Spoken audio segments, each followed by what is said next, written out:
All right, joining Sandy and I today is Theresa Vargo. Welcome, Theresa. I'm so glad to have you on.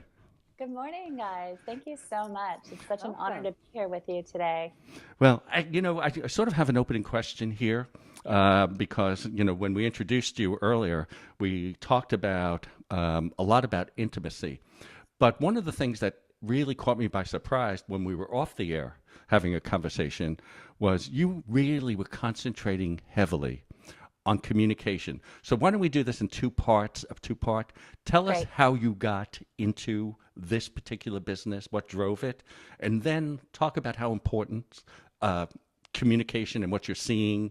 What are some of the problems in communication between people, especially boomer people who have been living Yeah. together a long Yeah. time, who through circumstances are failing to communicate?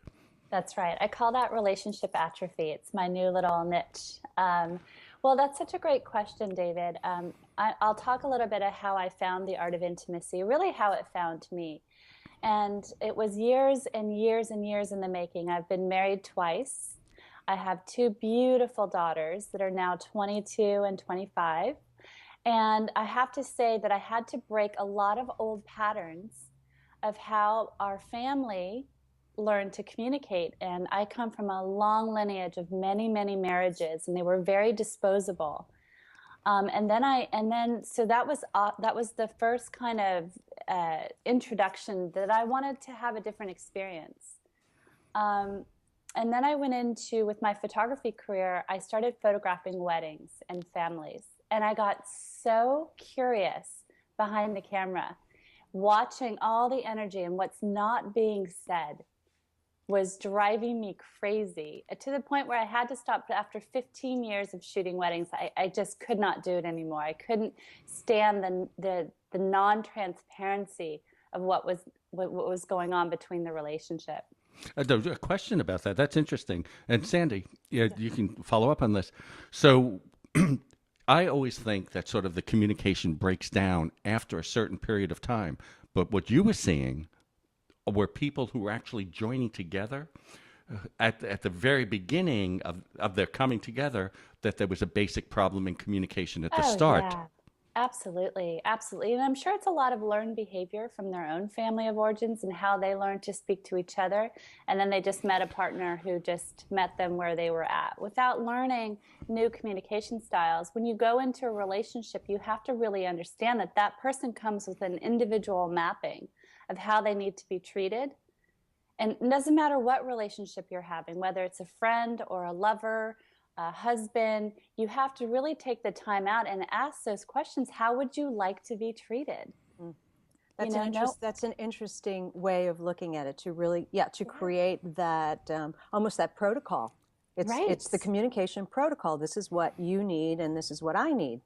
And so, is there a process? So, interesting enough, is there a process and methodology? So, people come together, they have certain basic needs, right? So, they not only have to communicate their needs, but they have to learn the needs of the other person. That's right. And somehow, after you're both learning those mutual needs, there's sort of something else has to be put in place that combines those needs. Is that, am I getting something That's like right. that? It's close, David. It's close, and we'll work with you on that. Your communication style. Okay.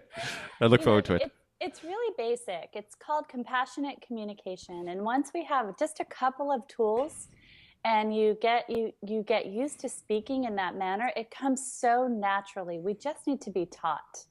Especially baby boomers, because um, whoops, is that someone's? Oh, sorry, phone It's call. okay. It's okay. We're recording from homes and all The that. angels are calling in. Right. So basically, what we want to do is, sorry, I got, Why, I got why don't we distracted. just stop for a moment All right. and then let's pick it up again.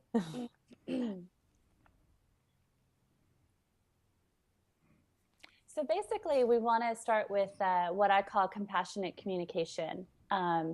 Really learn, it's so basic, learning just a few tools to have in your toolbox to communicate with your partner or friend or, the guy at the post office. It's a level of kindness that I don't think that we were raised on. obviously I wasn't raised on any kind of compassionate communication in my home. You know, it was do what you're told and out of sight, out of mind. So I have one question because after this we'll take a break. Is it so much? Isn't a lot of it have to do with the fact that we may hear things, but we're not really listening? Oh, absolutely. We only hear what we want to hear that's going to serve us. You know, that's part of the ego and the part of your identity. We have all these little mini identities that we make it mean something about ourselves. And so if one gets fed by your partner, you're going to latch on to that. But if one doesn't fit, it's going to like ping off you. You know, it's funny when I work with couples, I literally watch these communications and they stop about a foot in front of the physical body. I can see the energy that it's really not landing what they're saying on anywhere on the body or in the psyche. It's really fascinating. And I'll pause the conversation and I'll say, wait a minute, she didn't hear that. And then she'll be like, yeah, that's right, I didn't. I was totally tuned out. And this is something that from experience you could sense. Absolutely. Right. So it wasn't the response that elicited that from you. You could actually see that the other person. See it. I could see the energy. And that's what I've been seeing through the lens of my camera for 30 years. All right. All right. So, yeah. Hey, guys, we're going to take a break right now. For Sandy Kleiman, Theresa Vargo, and I'm David Yakir, and you're listening to the Yak About. We'll be right back.